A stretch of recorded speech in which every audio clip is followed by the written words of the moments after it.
So where'd you go after Lincoln? Mexico. Until I realized nobody was looking for me. I ended up taking a job with the Rurales. The Mexican Rurales? I was hired to help them track down the cowboys. The most vicious outlaw gang in Cochise County? Curly Bill Brocious? Johnny Ringo? Led by old man Clanton himself.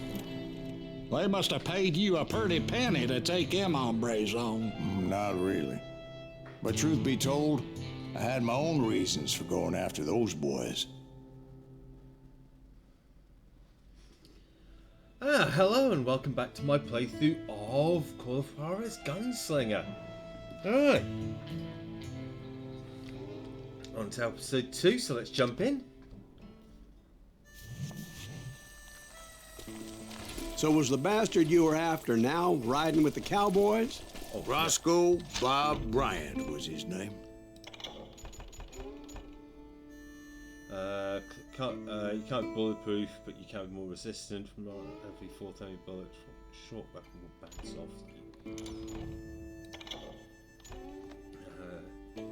Don't stop your killing frenzy so soon. Your combo meter will stay active for 50% longer. Better chain longer combos mean more experience. Yep. We'll have some of that. But no, this time it was a different bastard I was after. The aforementioned Mr. Ringo. I came upon them robbing a stagecoach, which wasn't surprising, being they were such murderous thieves and bastards. The bandits wore red scarves, so I knew they worked for the old man. Over there! There! I did my best to help those poor passengers.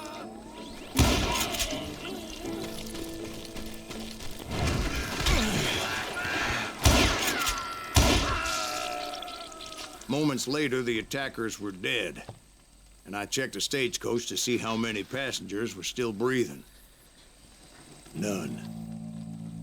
It was then I wondered if the rocks weren't hiding more bandits. Was that all of them? Or did I just hit the rear guard? I quickly got my answer. They attacked from on high like Apaches often did. They would appear in great numbers from above and rain down lead on their hapless enemies' heads, making use of the high ground, whatever else they had.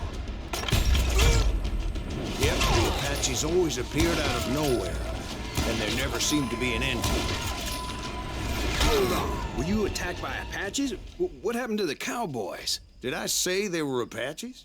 I said Clanton's cowboys attacked me Apache style. I was in a pitched battle, but I was holding my own against an overwhelming enemy force. See, at the time, I was still pretty green, but often blunder into regrettable situations. But I just kept shooting at anything I could see up in those damn rocks. I didn't see Ringo. I knew he was with the cowboys. He and Roscoe Bob had done me a dreadful wrong, and I was determined to have my revenge. But to get to Ringo, I knew I'd have to fight my way past these other assholes first. Unfortunately, I was running out of ammo. Not really. Another perfect example of my relative inexperience as a hunter of men. I immediately knew that a tactical retreat was called for, as my vengeful fury was much less impressive without the bullets to back it up.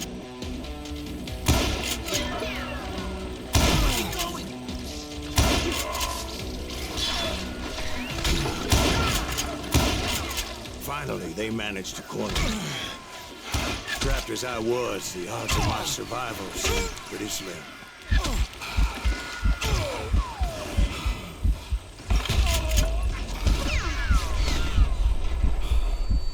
Luckily, serendipity was on my side as I suddenly spotted a way out of my predicament.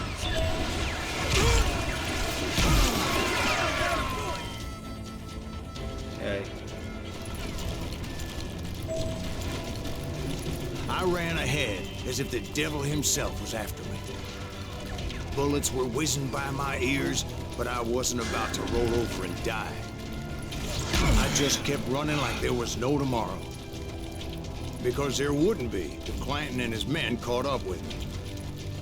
As I was scurrying around those caves, I thought, what was I thinking? Going up against a gang like this?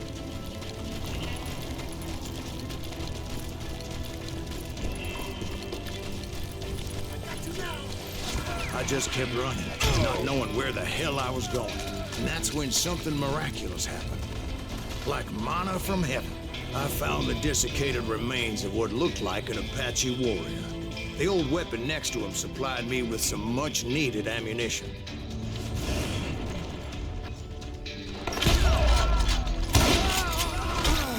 Pat Masterson once told me it was more important to be lucky than good. And he would know. Where the fuck?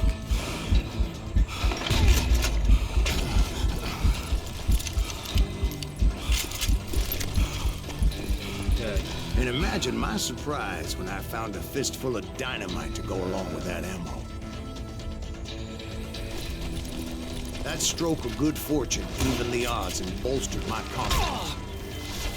It was time to turn the tables. Ah! I just fucked that up.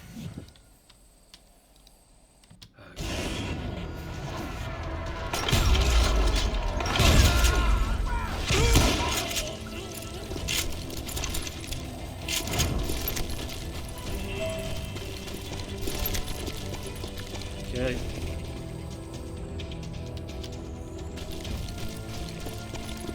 That stroke of good fortune evened the odds and bolstered my confidence. It was time to turn the tables. Time for the prey to become the predator. Time for the hunted to become the hunted. Time. All right, Jesus, we get it. They were right where you wanted them. That's right, Jack.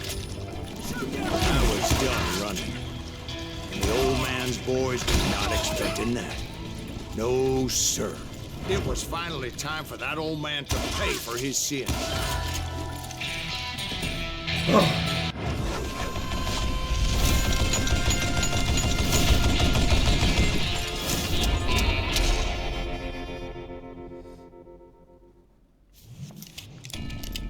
I yelled out at the top of my lungs, "Clanton, I'm coming for you!"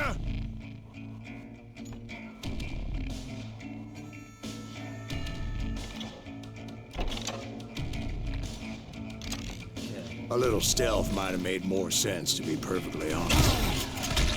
Because that old fool had a Gatling gun and enough bullets to last him till Kingdom Come. But I knew I could not let that deter me. Not if I was to find and kill Ringo. Okay. I needed to get that old man off that gun.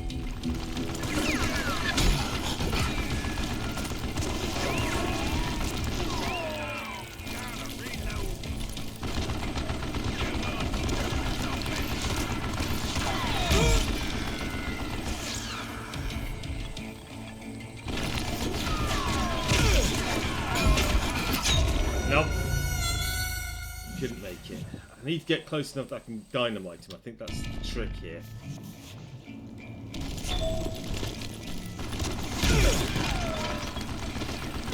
Let's make sure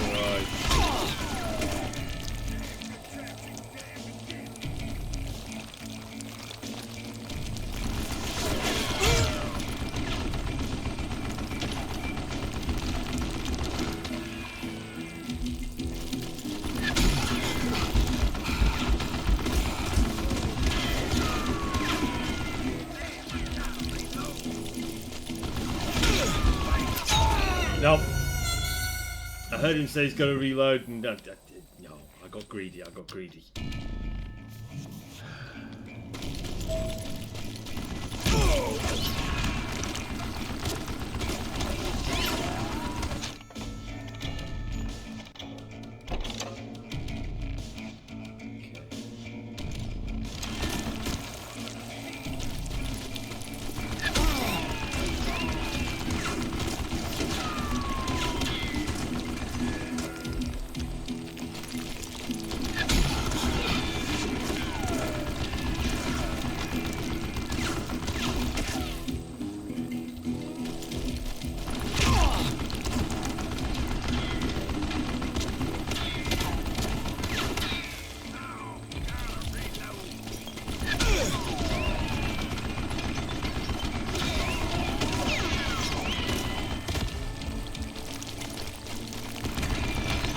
Let me tell you, that was the longest uphill climb of my entire damn life. Well, one of the longest. There was that one time I was pursuing Frank James, Jesse James's brother. Oh, Jesse James? Perhaps we could talk about that one later. Now, where was I? Right. I had old man Clanton in my sights. Most everyone thought it was the Ruales who had come up against him in Guadalupe Canyon. But it was just me. Oh, okay.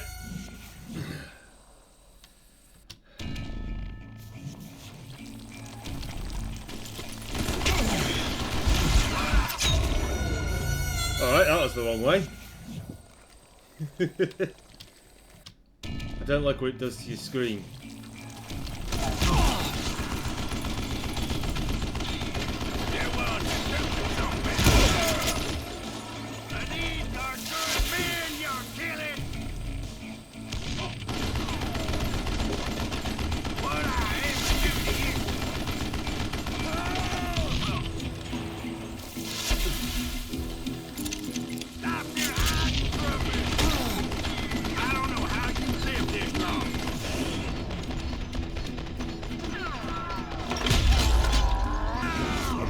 One of the cowboys made it out of there alive and told Ike and Billy Clanton that it wasn't a Mexican who took their father's life that day. They just assumed it was one of the Earps, and that little misunderstanding eventually led to that legendary gunfight at the OK Corral. Oh, okay. That could have gone better, but, you know. Alright, anyway. That's it for this episode. As always, I want to thank you all for watching. You know how YouTube works.